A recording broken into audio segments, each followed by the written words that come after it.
নমস্কার বন্ধুরা, স্নেহা গার্ডেনে সবাইকে স্বাগত। তো এখানে কিছু পালং শাক হচ্ছে, খুব সহজভাবেই করা। বাজার থেকে কিনে আনার পর গাছের যে গোড়াগুলো এবং ছোট যে গাছগুলো থাকে সেগুলোকে আমরা কৌটোর মধ্যে, টবের মধ্যে বা কোনো ঝুড়ির মধ্যে রোপণ করে দিলে অনেক দিন পর্যন্ত শাক এখান থেকে আমরা তুলে নিতে পারি। আর একটু সবজির খোসা ভেজানো জল, পেঁয়াজের খোসা ভেজানো জল এগুলো দিলে প্রচুর পরিমাণে পালং শাক হয়। তো আমার হচ্ছে, কীভাবে করছি সেটা একটু দেখাই। এবং আজকেও কিছু পালং শাক রোপণ করেছি ঝুড়ির মধ্যে, কাঠের গুঁড়ি, সবজির খোসা এসব দিয়ে, কিন্তু ফেলে দেওয়া জিনিস দিই। কারণ ফেলে দেওয়া জিনিসকে আমরা সুন্দরভাবে ব্যবহার করতে পারি ছাদ বাগানে, এবং সেটাই দেখাচ্ছি কী করে এই শাকগুলো রোপণ করেছি। তো এই যে টবের মধ্যে বাজার থেকে কিনে আনার পর আরও 1 মাস আগে গাছের গোড়াগুলো এখানে রোপণ করে দিয়েছি। আর ছোট যে গাছগুলো ছিল সেগুলো বোতলটার সাইড দিয়ে, কৌটোটার সাইড দিয়ে ছিদ্র করে দিয়ে দিয়েছি। তো একটু ছায়াযুক্ত জায়গায় রেখে দিতে হয় যেন রোদের আলোটা কম পায়। তা কয়েকদিন পর গাছগুলো এত বড় হয়েছে, চারদিক থেকে বেড়ে উঠছে। মাঝখান দিয়ে তরল খাবার দিয়ে দিচ্ছি। আর টবের গাছগুলো এত বড় হয়েছে, অনেক দিন পর্যন্ত শাক পাবো এখান থেকে। তারও কয়েকদিন পর গাছগুলো এত বড় হয়েছে, তো পাতাগুলো অনেকটাই বড় হয়ে গেছে। একটু লিকুইড খাবার দিয়ে দিচ্ছি, সবজির খোসা ভেজানো জল, এই খাবারটা দিয়ে তারপর এখান থেকে কিছু শাক আমি আজকে কেটে নেব। তারপরে গোড়াগুলো থেকে আবার নতুন শাখা প্রশাখা বেরিয়ে আসবে, আবার টবগুলো ভরে যাবে। তো কিছু পাতা আছে, কেটে নিচ্ছি এখান থেকে। এতটুকু নিচ্ছি আর এগুলো নিয়ে নেবো।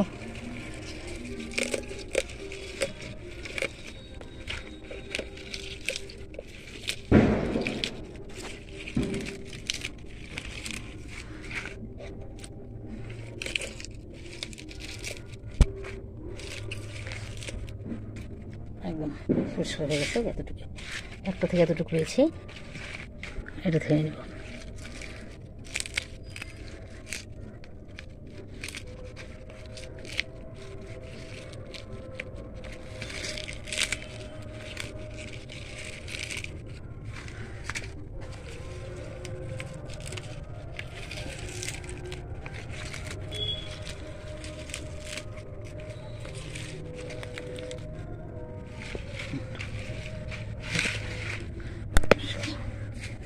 তারপর এখান থেকে কেটে নেব।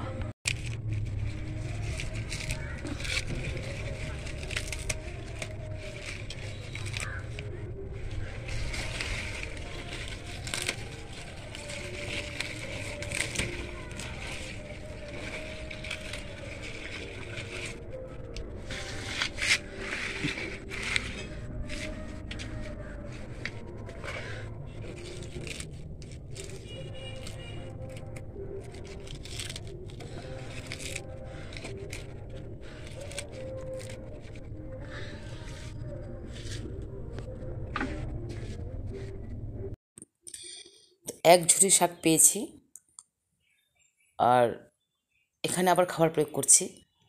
কয়েকদিনের মধ্যেই আবার অনেক শাক হয়ে যাবে, টবগুলো ভরে যাবে, কৌটোর সাইড দিয়ে বড় বড় পাতা হবে। আবার আবার কেটে নেব, আবার দেব, এই প্রসেসেই চলবে এটা।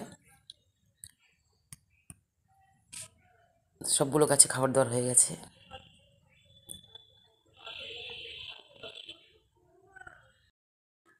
তো এতটুকু শাক হয়েছে। আরও অনেক শাকসবজি নিয়েছি, তার সঙ্গে রেখে দিচ্ছি। আরও অনেক শাকসবজি নিয়েছি ছাদ বাগান থেকে, লাউ, ডাঁটা, ঝিঙে, শিম, পুঁই শাক, লাউ শাক, এবং এতটুকু পালং শাকও নিয়েছি। সবসময় অনেক শাকসবজি হয় আমার।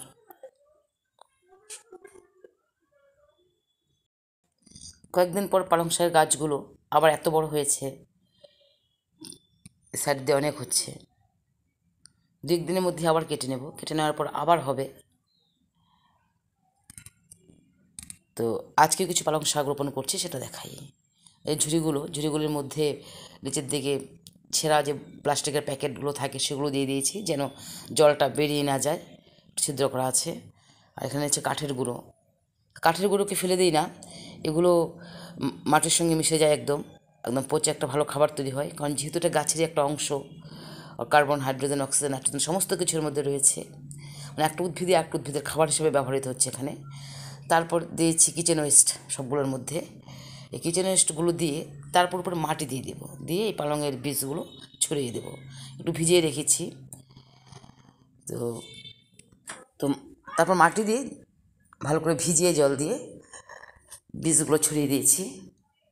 তারপর এই ঢাকনাগুলো দিয়ে একটু ঢেকে রাখবো, যেন উপরের দিকে সূর্যের আলোটা না পায়। বা ঢেকে রাখলে বীজ তাড়াতাড়ি অঙ্কুরিত হয়। তো 2-3 দিন পর খুলে দেব। এই ঝুটের মধ্যেও একই পদ্ধতিতে মটর শাক করেছিলাম, অনেক মটর শাক তুলে নেওয়া হয়েছে, এতটুকু রয়েছে। আর এখানেও মটর বীজ বসিয়েছি, সবগুলো চারা উঠছে। এখানে অনেক আলু শাক হচ্ছে, এখানে হচ্ছে অনেক আলু শাক। তারপর এই হচ্ছে লাউ শাক, সবসময় লাউ শাক কেটে দিই, প্রচুর হচ্ছে লাউ শাক। পাতা কেটে দিই, তারপর আবার হয়। লাউ হচ্ছে অনেক।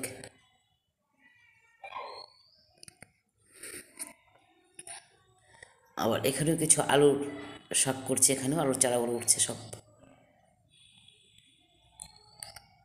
কয়েকদিনের মধ্যেই কার্টুনটা ভরে যাবে একদম। এখানে আবার আজকে কয়েকটা আলু কেটে কেটে বসিয়ে দিচ্ছি, কয়েকদিনের মধ্যেই শাকে পরিণত হবে। আবার বেশ কিছুদিন রাখলে তারপর আলুও পাবো এখান থেকে অনেক। বস্তার মধ্যে আলুটা খুব ভালো হয়, ক্যারেটের মধ্যেও হয়।